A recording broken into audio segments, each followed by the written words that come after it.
Et comme je le disais dans les titres, hier, un allocataire de la caisse d'allocation familiale a littéralement dévasté l'agence de Pointe-à-Pitre, Ruben. Tout à fait, Harold. Claire Corentin, directrice adjointe de la caisse d'allocation familiale, porte son soutien aux agents victimes de cette agression. Suite à l'incident et au vu des dommages occasionnés, les locaux sont temporairement fermés pour une durée indéterminée. Une plainte a d'ailleurs été déposée à l'encontre de l'individu. Reportage avec Michel Héraclide et Jeff Taylor. Il arrive déjà que dans nos centres, il y ait des actes d'incivilité.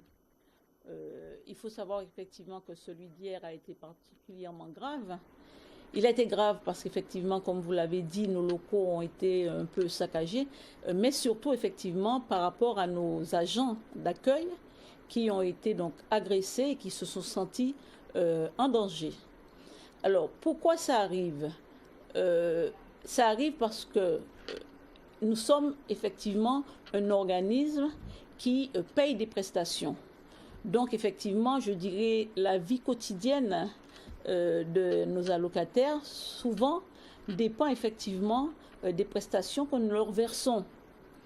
Donc, quand il y a des difficultés, il y a effectivement des fois des réactions, mais nous ne pouvons pas accepter que ces réactions atteignent cette violence. Parce que, tout d'abord, nos agents d'accueil, ce sont des agents qui font leur travail correctement, qui toute la journée, effectivement, subissent justement la pression de ces allocataires, donc ce n'est pas facile pour eux. Deuxièmement, parce que si effectivement des allocataires, et c'était le cas hier, ont des fois des difficultés, c'est parce qu'effectivement, ils ne sont pas en règle vis-à-vis de la réglementation. Certes, nous sommes un organisme payeur, mais nous respectons des règles pour verser les prestations. Je pense que tout le monde peut comprendre ça.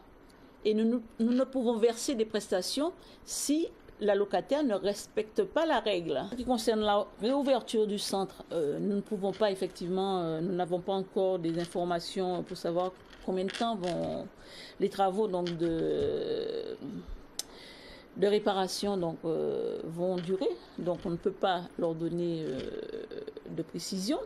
La seule chose qu'on peut leur... Alors il y a deux choses quand même que je voudrais insister auprès de tous les allocataires.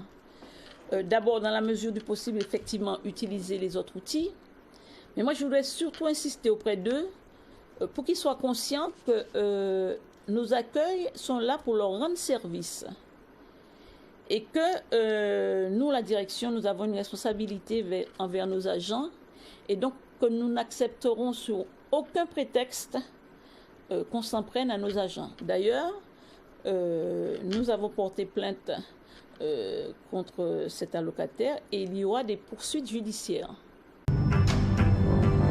Outremernews.fr, site d'information actualisé 24 heures sur 24, 7 jours sur 7.